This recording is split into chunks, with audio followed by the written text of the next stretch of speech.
Bienvenidos a La Cuaderna del Sur, el podcast oficial de la Asociación Tolkien Argentina y el Esmiel El Entelpecireva.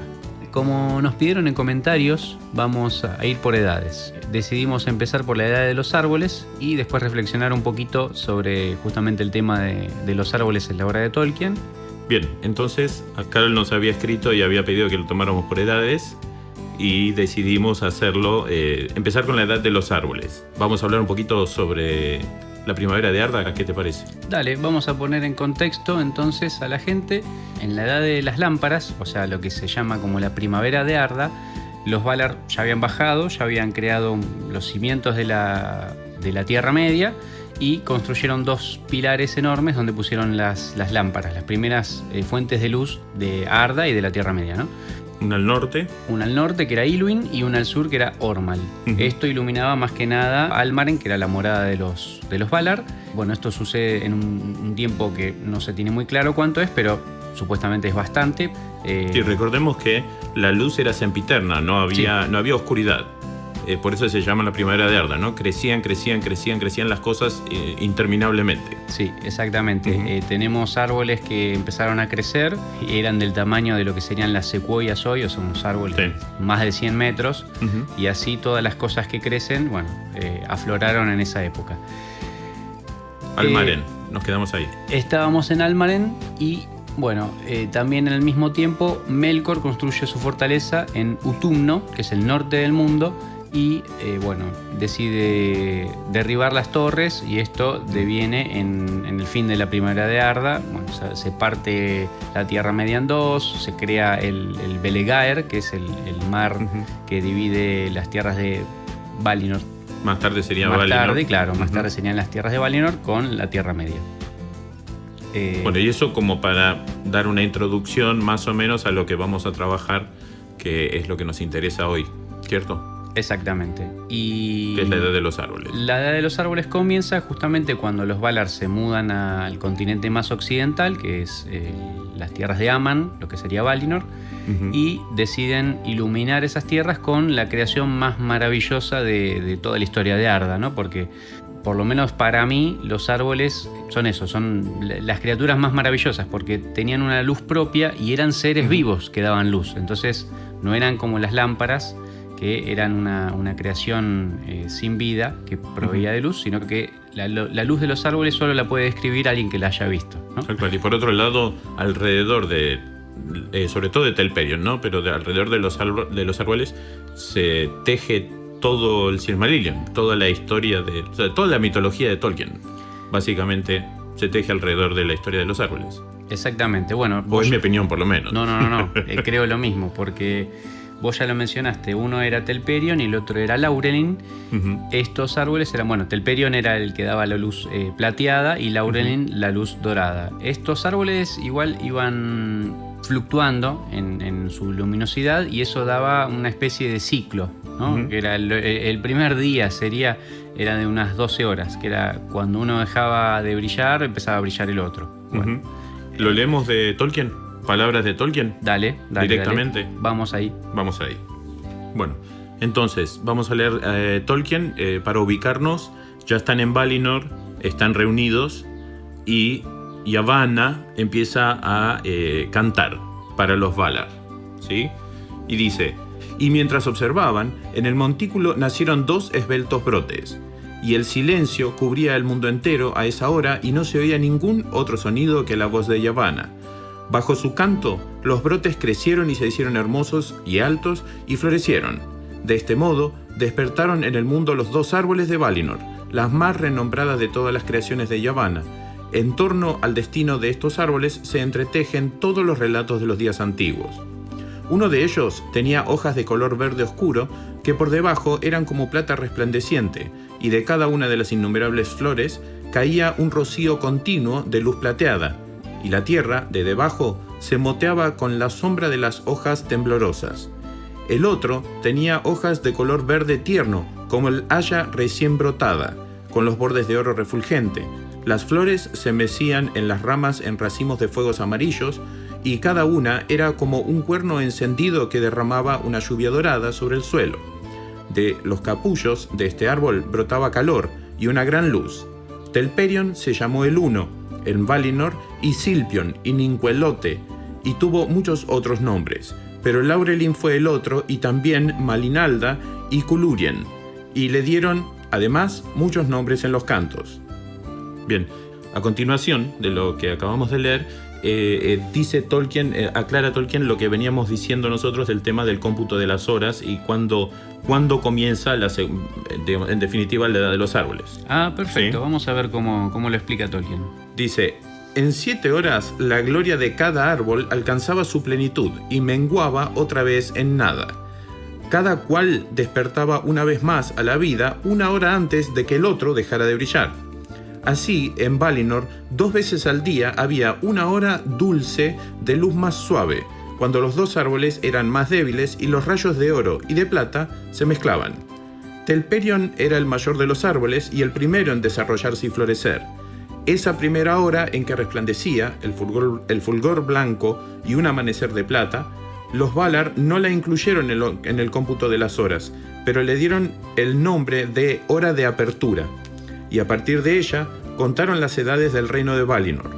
Por tanto, a la 6ª hora de ese primer día, en todos los días gozosos que siguieron, hasta el oscurecimiento de Valinor, concluía el tiempo de floración de Telperion, y a la hora 12ª dejaba de florecer Laurelin.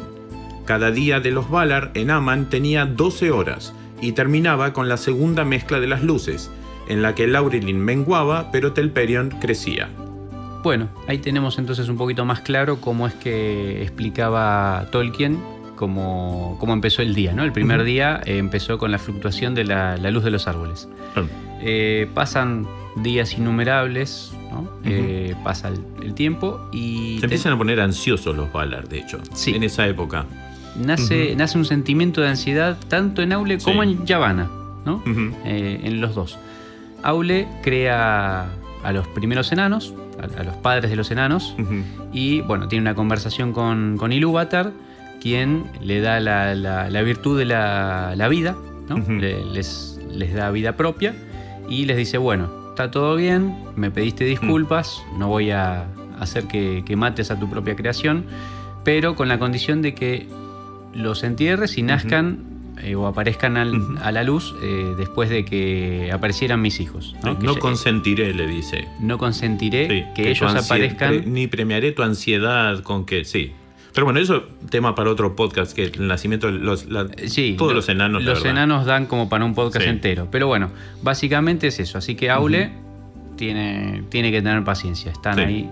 Y por el otro lado, una vez que Aule le confía este secreto de su conversación con Ilúvatar a Yavanna, su esposa, Yavanna también empieza a ponerse ansiosa. Se pone nerviosa y ansiosa. Y ella va a conversar con Manwë. Le pide consejo. Bueno. Tampoco se lo puede decir, tampoco sabe qué hacer y pide consejo a su vez a Ilúvatar. A Ilúvatar, exactamente. Bien. De esta conversación voy a citar un fragmentito que está muy interesante porque también nos da una idea un poquito de cómo pensaba Tolkien.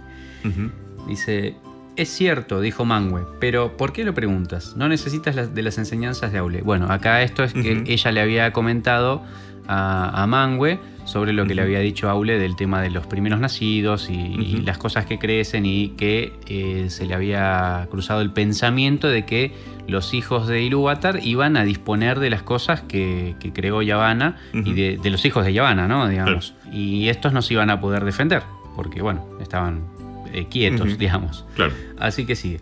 Entonces Yavanna calló y contempló sus propios pensamientos y al fin respondió: porque hay ansiedad en mi corazón al pensar en los días por venir. Todas mis obras me son caras. ¿No basta que Melkor haya dañado tanto? ¿Nada que yo haya hecho estará libre del dominio de otros? Si tu voluntad se cumpliera, ¿qué preservarías?, dijo Manwë. De todo tu reino, ¿qué te es más caro? Todo tiene su valor, le respondió Yavanna, y cada cosa contribuye al valor de las otras, pero los Kelvar pueden volar o defenderse, lo que no es posible entre las cosas que crecen, como los Olvar. Y de todas estas me son más caros los árboles, lentos en crecer, rápidos en la caída, y a menos que paguen tributo del fruto en las ramas, apenas llorados en su tránsito. Esto veo en mi pensamiento. Quisiera que los árboles pudieran hablar en nombre de todas las cosas que tienen raíz y castigar a quien les hiciese daño. Bueno, más o menos ahí tenemos el comienzo de los Ents, digamos, ¿no? Sí. Porque debido a esto, Manwë habla con Ilúvatar y Ilúvatar les dice a los dos que se queden tranquilos, puesto que cuando los primeros hijos aparezcan, también aparecerían espíritus venidos del exterior, probablemente otros Ainur que no hayan bajado hasta ese momento. O Maiar, ¿no? O Maiar también. Pero, bueno, por eso, Ainur que pueden tomar forma de Valar o Maiar, probablemente Maiar, porque bueno, Valar fueron ellos nomás. Y estos iban a habitar en los cuerpos de ciertos individuos de los árboles, iban a ser los pastores de los árboles, ¿no? Y al mismo tiempo también le dice a Manwë, porque esto va a ir para otro podcast, pero también es el nacimiento de los espíritus de las primeras águilas, ¿no? Que está también más adelante. Pero bueno, vamos a dejarlo para más adelante. Lo importante acá, nos quedamos con el pensamiento de Yavanna. Un poco lo que habías dicho, claro, de hecho, de Tolkien, ¿no? Que se trasluce un poquito también esta cuestión de entender las Olvar, ¿no? Como algo utilitario, ¿no? Pagar el tributo del fruto, dice Yavanna, ¿no? Que no sea una cuestión utilitaria simplemente. Claro, que no tengan valor por lo que pueden dar, sino por lo que son. O sea, el valor del árbol por lo que es. Y acá tengo una cita de la carta 241 que dice justamente lo mismo. Para Tolkien, los árboles eran puros e inocentes, nada más culpables que ser grandes y vivos. Esta es la carta 241. Vuelve a reafirmar el concepto que deja Tolkien de los árboles, ¿no? De la importancia que tienen estos por lo que son, no por la madera que pueden dar o por el fruto que dan, ¿no? Bien. Pero, porque habíamos dicho que íbamos a hacer el podcast para todo el mundo. Expliquemos un poquito, hablamos de Aule, de Yavanna, ¿quiénes son? Tenés razón. ¿Querés iluminarnos? Bueno, en realidad, teníamos a los Valar, son todos. Vala son los varones. Valier son las mujeres.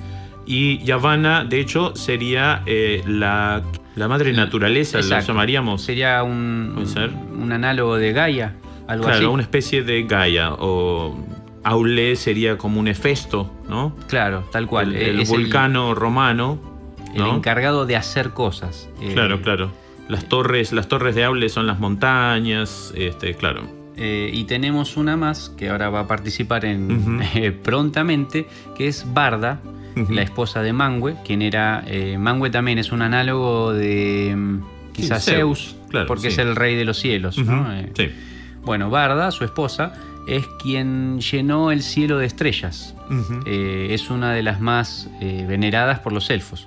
También conocida como Elbereth, ¿no? Porque quien haya leído El Sol y el Señor de los Anillos...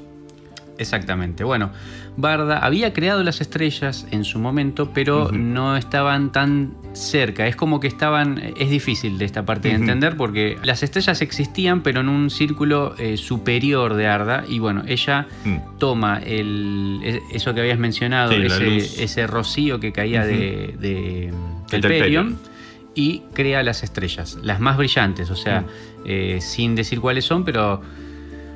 lo que nosotros vemos como el cinturón de Orión, entre otras. O sea, las estrellas más cercanas, las que podían iluminar un poquito más, son las que crea Barda en este momento. ¿Por qué? Porque Valinor estaba iluminado por la luz sempiterna de los árboles, claro, pero el resto de la tierra había quedado a oscuras. Y a merced de Melkor y sus secuaces. Exactamente, los espíritus malignos que los seguían.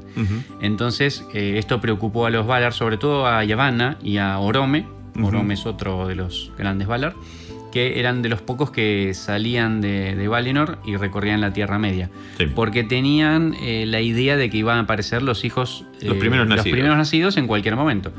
Entonces, con esa preocupación encima, Barda llena el cielo de las estrellas, y cuando se crea la estrella más brillante del cielo, Encuivienen, que es una una bahía al este del mar de Helcar, que es un mar interior al este de la Tierra Media, aparecen los primeros elfos, ¿no? Despiertan los elfos, así es, Despiertan los primeros los nacidos. elfos, los primeros nacidos. Orome justamente fue el primero en avistarlos, el que se dio cuenta de ellos, y también se percató de que Melkor ya los había visto. O sea, en el interín en que ellos despiertan porque aparece la primera estrella y Orome los encuentra, pasaron bastantes años, pasó un tiempo, que no sabemos cuánto es, pero fue el suficiente como para que Melkor también los encontrara y llenara de terror sus pobres vidas.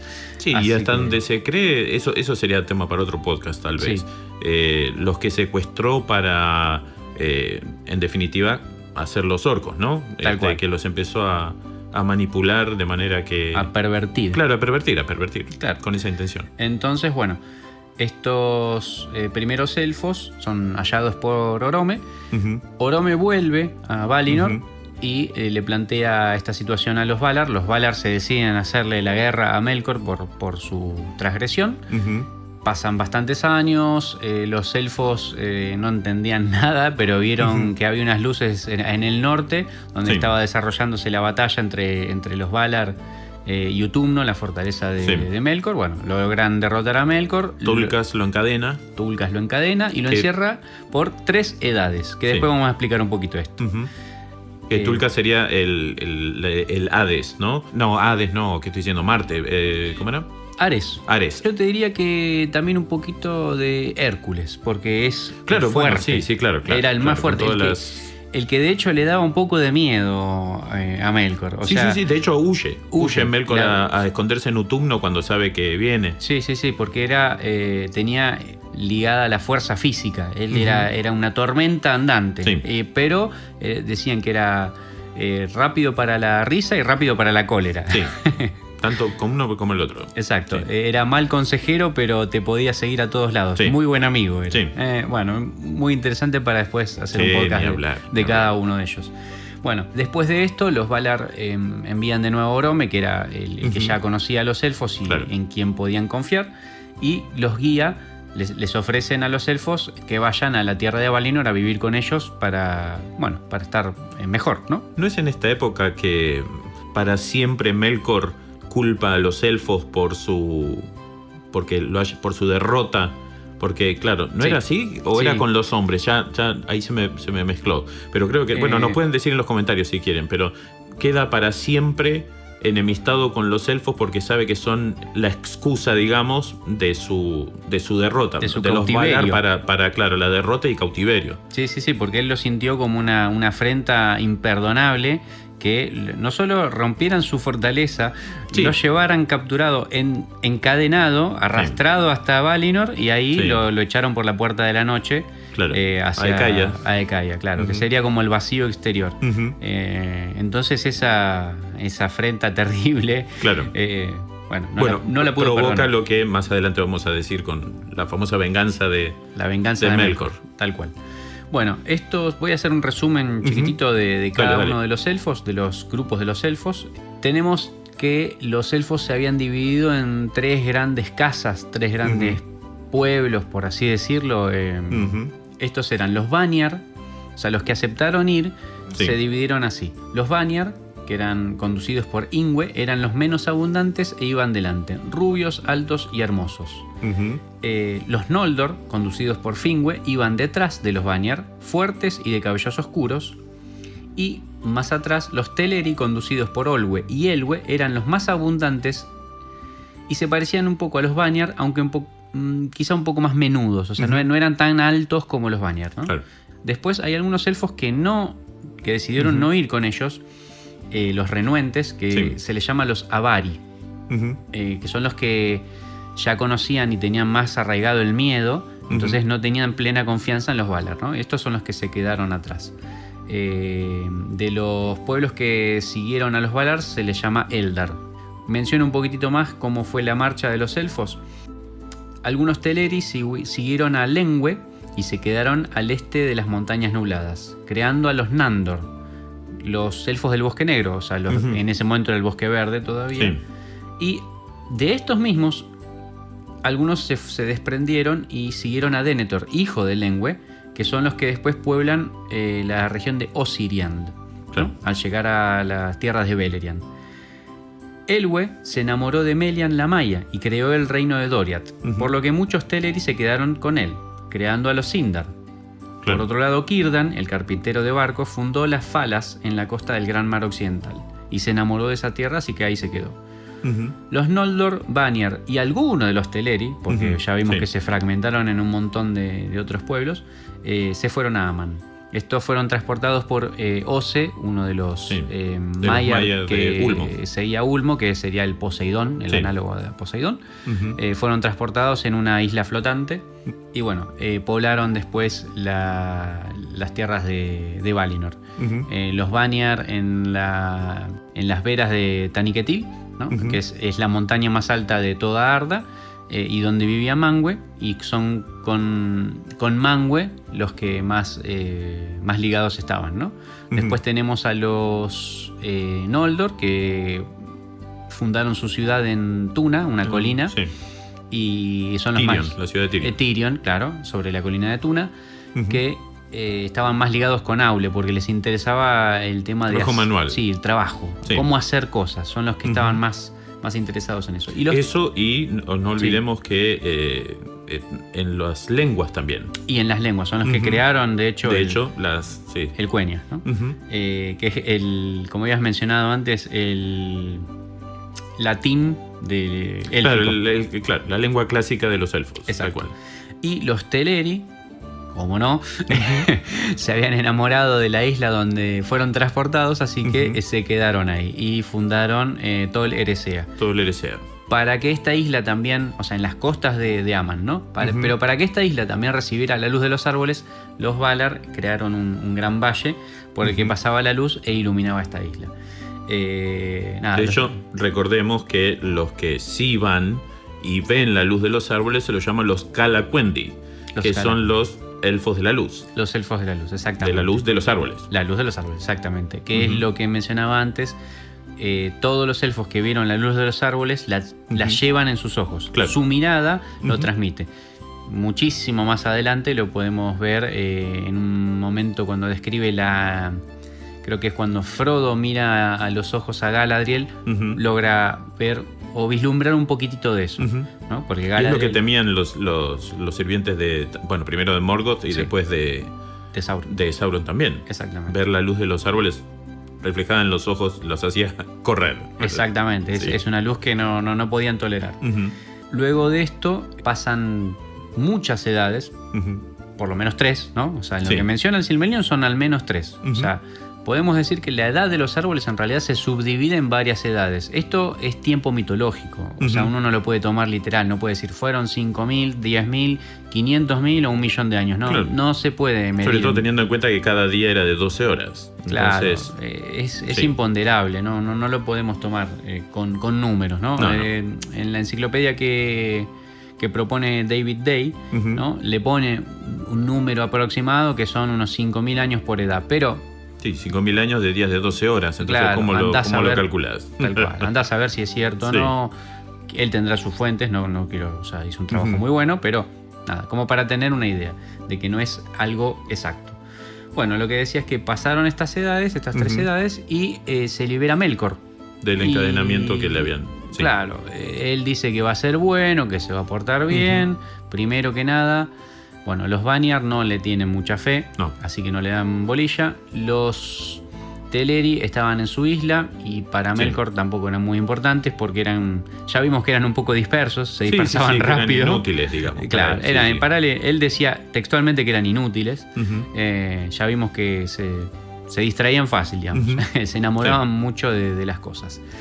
Y por eso se aboca a los Noldor. Se aboca a los Noldor, que son los que le prestaron el oído y escucharon consejos de él. Y bueno, ese creo que es el mayor error de los Noldor. Todo fue culpa de eso. Exactamente. Bueno, en esta época es que nace Feanor. Después vamos a hacer todo. Yo creo que da para un podcast Sí, entero de la línea de Solo de Finwë, Feanor. de los Noldor Sí. y lo que sucede con ellos. Pero básicamente nace Feanor. Feanor es el ser más preponderante de la Tierra, no solo de la Sí, Tierra Media, de Arda, nacidos. de los primeros nacidos, es el más porque crea importante. los Silmaril, que son las joyas que después devienen justamente en el Silmarillion, que es la guerra de las joyas, ¿no? La historia de estas joyas es prácticamente todo el libro y marca toda la primera edad. ¿Qué quiere decir esto?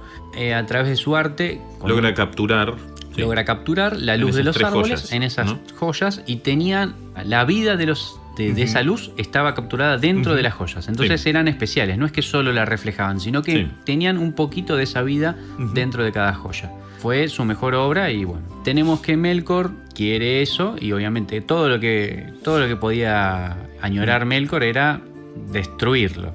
En El Señor de los Anillos dice literalmente que muere de envidia. Exacto. De ver todo lo que hicieron los Valar, lo que por supuesto con inspiración de los Valar hicieron los elfos también, se muere de la envidia y la venganza es interesante, ¿no? Pero bueno, no sé si todas las venganzas, pero por lo menos la de Morgoth, la de Melkor, que todavía no era Morgoth, la de Melkor es la envidia, provoca la envidia provoca la venganza. Tal cual. La envidia por ver toda la beatitud que había en ese momento, cuando él no estuvo, de las maravillas que crearon los elfos, a quienes también odiaba bastante. Entonces se propone una alianza con un ser que es difícil de explicar, pero bueno, básicamente Ungoliant es una araña gigante hecha de sombras y que devoraba luz, ¿no? Esta araña vivía en el sur de las montañas que circundaban, las Pelori eran una cadena de montañas gigantesca que circundaba Valinor. Bueno, al sur de esas montañas donde no llegaba la luz de los árboles vivía Ungoliant. Melkor hace una alianza con Ungoliant y deciden destruir los árboles. Va a ser la venganza. Esa va a ser la venganza. Entonces, si querés, tenemos... ¿Qué dice Tolkien de esto? Lo citamos, dale. Bien. Para contextualizar un poquito la lectura que vamos a hacer ahora, tenemos que recordar que, como decías vos, Melkor se metió en el medio de las tres casas, digamos, o por lo menos de los dos herederos de Finwë en la casa de los Noldor. Recordemos que Fëanor era hijo de una madre y después Fingolfin y Finarfin tenían otra madre, una madre de Vanyar, ¿no? ¿Era? Claro, y Melkor metió cizaña entre los hermanos. Entre Fëanor, que era el primogénito, claro, y Fingolfin, que sería el primogénito de la otra madre. De la otra casa. De la otra casa. Que, bueno, convenciendo a Fëanor que Fingolfin le iba a querer robar su lugar. Claro, entonces lo terminan desterrando a Fëanor, al norte de Valinor. Tal cual. Y en este momento es el momento de... la fiesta de la cosecha. Era una celebración. Exactamente. Y para, digamos, rubricar esa reunión, lo mandan a llamar a Fëanor para que venga y se arregle con Fingolfin. Tal cual. Entonces, estamos en ese momento, ¿no? Se dice que cuando Fëanor y Fingolfin estaban ante Manwë, las luces de los árboles se mezclaron y en la silenciosa ciudad de Valmar hubo un fulgor de plata y oro. A esa misma hora, Melkor y Ungoliant llegaron precipitados a los campos de Valinor como la sombra de una nube oscura que pasa sobre la tierra iluminada por el sol, y llegaron ante el verde montículo de Eselohar. Entonces la no luz de Ungoliant subió hasta las raíces de los árboles y Melkor saltó sobre el montículo. Con su lanza negra hirió a cada árbol hasta la médula. Los hirió profundamente, y la savia manaba como si fuese sangre y se derramó por el suelo. Pero Ungoliant la absorbía y yendo de árbol a árbol aplicaba el pico negro a las heridas hasta que quedaron desecadas. El veneno de muerte que había en ella penetró en los tejidos y los marchitó, raíz, ramas y hojas, y murieron. Y ella aún tenía sed, y yendo a las fuentes de Barda, bebió de ellas hasta dejarlas secas, pero eructaba vapores negros mientras bebía y se hinchó hasta tener una forma tan grande y espantosa que Melkor sintió mucho miedo. Bien, para aclarar algo que se menciona antes, ¿sí? Sí. Dice, así la gran oscuridad descendió sobre Valinor. De los hechos de ese día se habla en el Aldudenie, que compuso el Emire de los Vanyar, y es conocido de todos los Eldar. Pero no existe canto ni libro que pueda contener toda la aflicción y el terror que hubo entonces. La luz menguó, pero la oscuridad que sobrevino no fue tan solo pérdida de luz, fue una oscuridad que no parecía una ausencia, sino una cosa con sustancia, pues, en verdad, había sido hecha maliciosamente con la materia de la luz, y tenía poder de herir el ojo y de penetrar el corazón y la mente, y de estrangular la voluntad misma. Bien. Era una oscuridad prácticamente hecha de la misma materia en que estaba hecha Ungoliant, ¿no? Algo, a mí me da esa sensación, como que fuera así como la luz de los árboles era una luz que estaba viva, porque provenía de un ser vivo, esta oscuridad venía de un ser vivo como Ungoliant, entonces era una oscuridad viva, algo que se expandía. Sí, es claramente una de esas cuestiones metafísicas de Tolkien en la cual no me gusta meterme porque me lleva a horas de meditación después, pero es cierto, es tal cual como decís vos, digamos, ontológicamente hablando, lo que está proponiendo es el hecho de la oscuridad no como ausencia de luz, sino como un ser en sí. Si la luz es algo, la oscuridad también es algo, y tiene ser, ¿no? Entonces, claro, si todo lo que te provoca la luz, bien, que te permite ver y todo, bueno, ¿qué te produciría la oscuridad? El hecho de estar ante la oscuridad. Y por eso dice que, como literalmente, ¿no? Vuelvo a decir, estrangula la voluntad. Claro. ¿No? Es como que te deja, por eso menciona antes Ungoliant con su no luz. Sí. Es un ser en sí. Es un ser en sí. Sí, ¿no? sí, tiene una entidad. Exactamente. Es como la vacuidad, ¿no? En la historia sin fin. Algo parecido. La nada, sí, la nada. Pero que era una entidad, porque avanzaba. Sí. Algo así se me ocurre a mí. Bien. Bueno, Fëanor maldijo a Melkor llamándolo Morgoth, el enemigo negro del mundo. ¿Por qué pasó esto? Vuelvo a ponerlos en contexto. Después de matar a los árboles, ¿qué hace Melkor? Se va a buscarlo a Fëanor, a su casa, que estaba exiliado, habíamos dicho, pero Fëanor no estaba ahí, ¿no? Fëanor, habíamos estaba dicho que en el juicio con Fingolfin. Tal cual.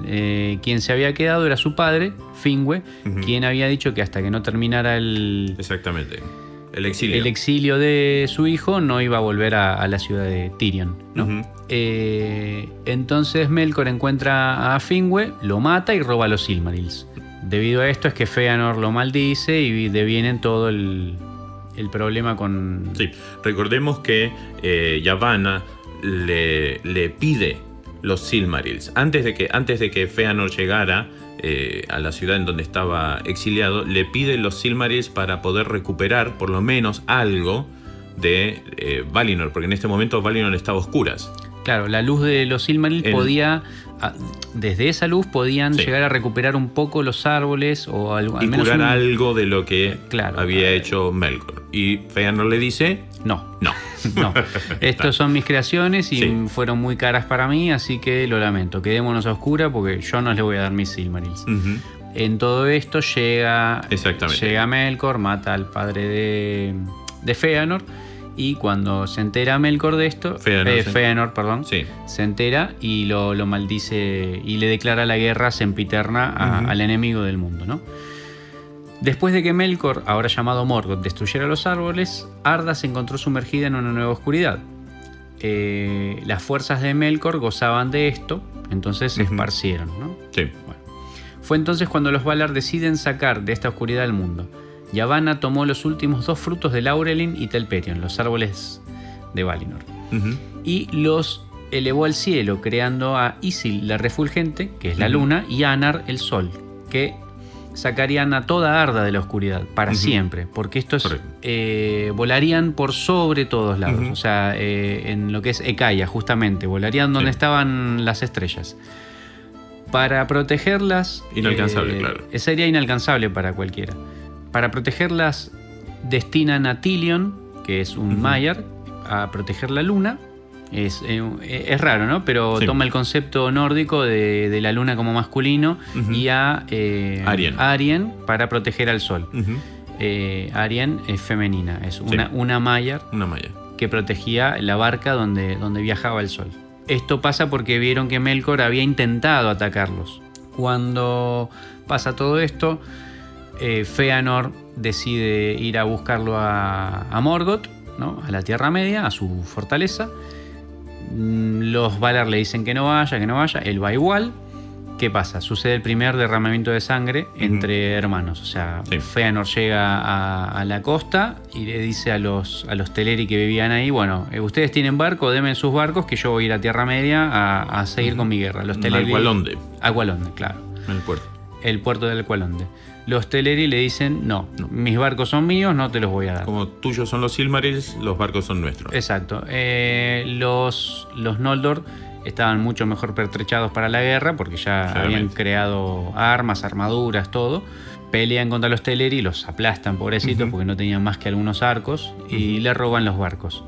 La hueste de Fëanor va a Tierra Media en barco, y la hueste de Fingolfin, que había seguido a su hermano, a pesar de la riña que había entre ellos, bueno, Fingolfin intentaba siempre por todos los medios no pelearse. Sí. Claro, y había visto lo que pasó, y bueno, él también estaba enojado porque habían matado a su padre. Así que lo siguió. Estos siguen el camino por tierra. Ahí conversan también con Mandos, que es Hades, sería un análogo de Hades, Sí. ¿no? Que les dice, si ustedes se van de la tierra imperecedera, se van de Valinor, no van a tener perdón hasta que... Sí. Bueno, ciertas cosas que van a venir después. Los Noldor siguen. Y bueno, cuando la hueste de Fingolfin atraviesa todos los hielos eternos porque cruzan por un estrecho al norte de la tierra de la tierra de Aman, que conectaba con la Tierra Media, que se llama el Caraxe. Fingolfin y Finarfin. Fingolfin Con, y Finarfin. Galadriel Finarfin, y todo claro, lo demás. Finarfin vuelve. Cuando hablan con Mandos, Finarfin vuelve, pero sus hijos siguen, que son los más conocidos son justamente Galadriel, y Orodreth y Bueno. Finrod Felagund. Sí, Finrod Felagund. Bien. El amigo de todos. Ujú. Cuando ellos llegan, ponen pie por primera vez, esa hueste gigante que alcanza la Tierra Media, pone pie en la Tierra Media, sale Por primera vez. por primera vez el sol, ¿no? Que sale por el oeste. Es la única vez que el sol nace del oeste. ¿Por qué? Porque sale de Valinor hacia el este, que va a ser desde donde va a salir siempre. Pero bueno, la primera vez que sale el sol es cuando despiertan los segundos hijos. Segundos nacidos. Los segundos nacidos, que son los hombres. Estos nacieron en una región llamada Hildorien, que es una laguna gigantesca al este del mundo. Y eso da fin a la edad de los árboles. A la edad de los árboles. Así es. Entonces, ahora sí, ¿te acordás que habíamos dicho que toda la historia, en definitiva, del Silmarillion y del legendario de Tolkien se teje alrededor de los árboles? Vamos a tomar la genealogía de Telperion. Exactamente. Del pobre Laurelin no tenemos... No tenemos mucha información, por lo menos, pero de Telperion sí. De Telperion, de hecho, tenemos al menos un retoño en cada una de las edades y en cada una de las... digamos, de las ciudades grandes, de las civilizaciones, por decirlo en algún sentido, y este retoño está muy ligado a esa casa o a esa civilización que lo tiene, porque cuando está en mejor estado es en el auge de esa civilización, por ejemplo los Númenóreanos o en Gondor, y cuando decae ese árbol muestra justamente la decadencia del pueblo, ¿no? Sí, está ligado indefectiblemente. Están ligados. Bueno, entonces empezamos con Telperion. ¿Sí? Telperion estaba en Eselohar. Sí, en la colina. Lo había hecho Yavanna. ¿Sí? Que de hecho, sea de paso, cabe mencionar que nace de el canto de Yavanna, pero también de las lágrimas de Niena. Sí. Lo riegan las lágrimas de Niena, ¿no? ¿Por qué será que...? Bueno, eso lo podríamos discutir, pero la verdad que el hecho de que algo nazca del dolor, ¿no? Del llanto, no sabemos si es llanto de felicidad o de dolor, pero... Bueno, fue una creación hermosa que salió de ahí. Entonces, del dolor puede crecer algo. ¿No? Sí, podríamos pensarlo. Es algo para pensar, para reflexionar. Para pensar. Sí. Bien, entonces tenemos a Telperion, que es el original, digamos. Tenemos el alfa. El alfa. Entonces, habiendo mencionado Telperion, que es el original, entonces, tenemos muerto Telperion y Laurelin. Niena riega las raíces con su llanto. Nacen esos dos únicos frutos, uno de cada uno, de los cuales Yavanna hace el sol y la luna, ¿no? Tal cual, sí. Más adelante, a imagen de Telperion, pero no Telperion en sí, ni relacionado con Temperion directamente, no es que fue de una semilla ni nada, le hace a los Noldor en realidad, para poner en Tyrion, en Tuna, Galathilion, que sería el segundo. Claro, sería como el retoño, aunque sin ser retoño, ¿no? Porque no viene de un fruto directo. A imagen y semejanza, digamos. A imagen y semejanza, exactamente. Más adelante, que tenemos al árbol de Tol Eressëa, porque es como para... De un fruto de Galathilion, llevado a Tol Eressëa, nace Celeborn. Nace Celeborn, exactamente. El siguiente. Es el siguiente en la siguiente generación. Claro. Y es como para hacer una especie de tregua, ¿no? Porque los Noldor y los Teleri viviendo en Aqualonde no se... Había quedado algo, una pica después de la matanza. Entonces eso es como una muestra de, bueno, listo, ya está. Tenemos un árbol cada uno, hacemos las paces, ¿no? Entre pueblos hermanos. Después entonces de la batalla en donde participan los hombres, que Ilúvatar les regala Númenor, tenemos el siguiente brote, digamos, que sería el brote que llevan a Númenor, que le regalan los elfos de Tol Eressëa a los Númenóreanos. Exacto. De hecho se lo regalan a Elros, al primer rey, que era el hermano de Elrond, sí. Y ese está en Aramnelos, que era la capital de Númenor. Exactamente. De ahí viene Sauron, empieza con sus tejes y manejes, y de hecho en esa especie de altar negro que hace Sauron, la primera combustión que se hace con el árbol de Númenor. Exacto. Pero antes de que esto sucediera, justo un día antes, nuestro amigo Isildur rescata el fruto, varios frutos del árbol y se los lleva. Claro, pero tiene que luchar para eso y queda muy mal herido. Sí. Y se salva gracias a que ese brote tenía propiedades curativas. Exactamente. Y se cura a partir de ahí. Ese sería, por supuesto, Nimloth, ¿no? Era el nombre del que estaba ahí. Y bueno, como él lo había rescatado, se lo lleva a la ciudad que después funda una vez en Tierra Media, ¿no? Claro. Una vez que los Númenóreanos llegan a Tierra Media y se reparten, la ciudad que guardaba Isildur era Minas Ithil, que sería luego Minas Morgul, ¿no? Claro, lo mata en realidad en la previa a la guerra de la Última Alianza, toma Minas Ithil. Sauron toma Minas Ithil y mata el árbol. Pero también pudieron rescatar un retoño. Rescata Isildur el retoño, se hace la guerra de la Última Alianza, muere Isildur, muere Anarion, y fíjate vos, el anillo se lo guarda, ¿no? como recompensa, digamos, o como remuneración por las pérdidas familiares. Sí. Pero va a Minas Anor en aquel momento. Claro, lo que sería Minas Tirith luego. Más tarde va a ser Minas Tirith y planta el árbol. Sí. Planta el árbol. Vos fíjate cómo ponderaba, ¿no? El árbol. O sea, rescató el árbol de Aramnelos, casi perdiendo la vida. Y a pesar de ya estar corrompiéndose un poco por el anillo, pensó primero en ir a plantar el retoño del árbol que había rescatado. Claro. El segundo, ¿no? Que ya había rescatado. Y de hecho, no por nada, bueno, fue él quien lo rescató en definitiva, ¿no? Pero por algo Elendil se lo deja a él. Debería haber estado, ¿no? En la ciudad principal. Pero, en el norte, en Arnor. Pero sin embargo, se lo deja a él. Exacto. Bien, entonces ese se planta en Minas Anor, pero ¿qué pasa? Ese no es el que encontramos con Aragorn. No. Porque, ¿te acordás? Manda una peste. Sauron en el medio. Sí, a mediados de la Tercera Edad hay una gran peste que diezma a la población de Gondor y de Arnor. Claro. Lo poco que quedaba de Arnor, y Gondor, que todavía estaba con cierto poder, se ve diezmado. Con eso muere el árbol. Muere el árbol blanco, pero también nace la leyenda o digamos... De ahí nace la profecía, ¿no? De que cuando volviera a aparecer el retoño del árbol blanco, aparecería el rey. Volvería el rey, exacto. Entonces tenemos que el árbol blanco de Minas Tirith, ¿tenemos el nombre por ahí? No, porque son el mismo árbol que se iba plantando. Claro, se va replantando, pero no tiene un nombre. No le pusieron propio. Un nombre, claro, es verdad. Bueno, si querés, acá tengo para reseñar. Cuando Aragorn, luego de la batalla y de la caída del anillo y todo, encuentra el retoño del árbol blanco. Tenemos que lo encuentra en la montaña que se encontraba detrás de la ciudad de Minas Tirith. Sí, en el Mindoluin. En el Mindoluin. Y estaba Gandalf con él. Entonces, bueno, se acerca Aragorn al retoño, hablan y Gandalf le contesta.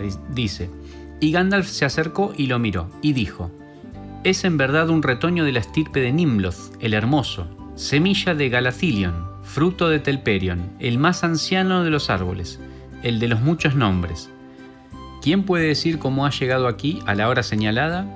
Pero este lugar es un antiguo sagrario, y antes de la extinción de los reyes, antes que el árbol se agostara en el patio, uno de sus frutos fue sin duda depositado aquí, porque aunque se ha dicho que el fruto del árbol rara vez madura, la vida que late en él puede permanecer aletargada largos años, y nadie puede prever el momento en que habrá de despertar. Recuerda mis palabras, porque si alguna vez un fruto del árbol entra en sazón, tendrás que plantarlo, para que la estirpe no desaparezca del mundo para siempre. Aquí sobrevivió, escondido en la montaña, mientras la estirpe de Elendil sobrevivía oculta en los desiertos del norte. Pero la de Nimloth es más antigua que la tuya, rey Elessar. Entonces, tenemos por qué sí era importante el tema de los árboles, como alrededor de los árboles, pero habíamos hablado de algo más para cerrar el podcast de hoy, para terminar. Sí. Habíamos hablado de que queríamos dejar mencionado un poquito cómo es la vida interior de los árboles, ¿no? Sí. La importancia. Ya hemos quedado que, digamos, de acuerdo todos que son importantes los árboles para Tolkien. Son muy importantes. Exactamente. Después podemos citar más cartas y más textos de él mismo, valorándolos por justamente la belleza que tienen, por lo que son y no por lo que pueden dar, ¿no? O sea, ya una persona que puede ver un árbol y sufrir por ese árbol cuando ve un árbol mutilado, por ejemplo, como dice en una de las cartas, que ves la sensibilidad interior que tiene o que tenía Tolkien, ¿no? Y cómo los veía como seres vivos, como una creación hermosa, como algo que debía ser valorado, ¿no? Claro, pero y como un contador de historias, por supuesto, pensó en el árbol y dijo, bueno, ¿cómo sería un árbol si pudiera decirnos cómo es? ¿No? Claro. Y entonces nace Bárbol. Y nace, ¿no? Así nace Bárbol. Y Bárbol, acá tengo un fragmentito que me gustaría citar para cerrar el podcast. Bueno, cuando los hobbits se encuentran con Bárbol en el bosque de Fangorn, tienen una conversación que está muy buena y deja bastante clarito cómo pensaban, ¿no? Dice así: dijo Bárbol: somos pastores de árboles, nosotros, los viejos Ents. Pocos quedamos ahora. Las ovejas terminan por parecerse a los pastores y los pastores a las ovejas, se dice. Pero lentamente, y ni unos ni otros se demoran demasiado en el mundo. El proceso es más íntimo y rápido entre árboles y Ents, y ellos viven caminando juntos desde hace milenios, pues los Ents son más como los elfos, menos interesados en sí mismos que los hombres y más dispuestos a entrar en otras cosas. Y sin embargo, los Ents son también más como los hombres, más cambiantes que los elfos y toman más rápidamente los colores del mundo, podría decirse. O mejor que los dos, pues son más y más capaces de dedicarse a algo durante mucho tiempo. Algunos de los nuestros son ahora exactamente como árboles, y se necesita mucho para despertarlos y hablan solo en susurros. Pero otros son de miembros flexibles y muchos pueden hablarme. Fueron los elfos quienes empezaron, por supuesto, despertando árboles y enseñándoles a hablar y aprendiendo el lenguaje de los árboles. Siempre quisieron hablarle a todo, los viejos elfos. Pero luego sobrevino la gran oscuridad y se alejaron cruzando el mar, o se escondieron en valles lejanos e inventaron canciones acerca de unos días que ya nunca volverían. Nunca jamás. Ay, ay, érase una vez un solo bosque, desde aquí hasta las montañas del Lun, y esto no era sino el extremo oriental. Aquellos fueron grandes días. Hubo un tiempo en que yo pude caminar y cantar todo el día entero y solo oír el eco de mi propia voz en las curvas de las colinas. Los bosques eran como los bosques de Lothlórien, pero más densos, más fuertes, más jóvenes, y el olor en el aire. A veces me pasaba toda una semana ocupado solo en respirar. Bárbol cayó, caminando en largas zancadas y sin embargo sin hacer nada de ruido. Luego zumbó de nuevo entre dientes, y pronto el zumbido pasó a ser un canturreo. Poco a poco los hobbits fueron cayendo en cuenta de que estaba cantando para ellos. Bueno, no cabe ninguna duda, la verdad, de que no solo era un contador de historias, sino que era capaz de meterse y pensar en la psicología de todo un personaje directamente desde dentro, ¿no? Sí. Es sorprendente. A mí por lo menos me sorprende cada vez que leo pero bueno, él justamente, si lo pensaba a partir de las lenguas, ahí está, ¿no? ¿Cómo? Recordemos cuánto tiempo tardaban en decir sí o no. Claro, justamente te iba a decir eso. ¿Cómo pensaría un ser que vive miles y miles de años, ¿no? O sea, los árboles viven cientos de años, algunos hasta miles de años, ¿no? Claro. Imagínate los Ents, que son prácticamente inmortales, y así como dice Bárbol, o sea, él vio el nacimiento de los elfos. Creo que en algún punto dice, no me acuerdo en qué parte, que Bárbol era de los seres más viejos de toda Arda, ¿no? Sacando a los Valar y los Maiar, ¿no? Sí. O sea, de los seres vivos más viejos. O sea, que él vio toda la historia. ¿Cómo pensaría un ser que tiene miles y miles de años para pensar y para expresarse, ¿no? Como decía Bárbol, podía pasarse días y días solo respirando. Solo respirando. Sí. Entonces, ¿cómo Tolkien se puso a pensar no solo cómo pensarían los elfos, que también son inmortales, pero viven de una manera un poco más acelerada todavía que los Ents? Bueno, ¿cómo pensaría alguien todavía más pausado? Bueno, me parece algo increíble. Claro, porque fíjate que cuando habla, por ejemplo, de los elfos, para no irnos demasiado de tema, pero cuando habla de los elfos dice que para ellos el paso del tiempo es más bien, ellos lo miden en estaciones. Y dice que las estaciones del año son como la marea, que sube y baja, pero si lo ven en tiempos, ya no ni siquiera días o meses, son directamente estaciones. Entonces, hoy hace más frío, después hace menos frío, ¿no? Claro. Y eso es el paso del tiempo para ellos. Lo que para nosotros es en un día, o sea, para el hombre, sí, durante el día hace más calor, a la noche hace frío, para ellos era una estación, un año. Claro. Un año entero. Sí. Entonces, sí. Como podríamos ver nosotros la vida de una mariposa, no sé. Tal cual. Sí, ¿no? Sí, como vemos los insectos que por ahí nacen y mueren en un día o pocas horas, para ellos somos algo parecido, algo similar. Claro. Así que entonces quedó creo que respondida la inquietud del amigo Carol. Creo, ¿no? Que sí. Ojalá, por lo menos él nos dirá. Esperemos que sí. Después coméntenos. Vamos a preparar el próximo podcast largo más o menos como este, sobre ya la primera edad del Sol, ¿no? Sí. Vamos a hablar vamos a hacer, porque tenemos que decir que para hacer este podcast teníamos mucho más material de lo que hemos trabajado, y van a haber algunas cositas más sobre árboles. Sí, ¿no? Vamos a sacar algún podcast más cortito sobre árboles de la obra de Tolkien no relacionados con Arda. O sea, directamente, claro, de Tolkien, pero no de Arda. Así que vamos a sacar algún podcast cortito en el medio antes de meternos en la primera edad del Sol, ¿no? Exacto, eso es lo que se viene. Es lo que se viene. Bueno, cualquier cosa pueden comentarnos, dejarnos sus opiniones, y les agradecemos muchísimo, como siempre, por acompañarnos. Y nos vemos la próxima. Gracias, Alcarín. Gracias, Dairon.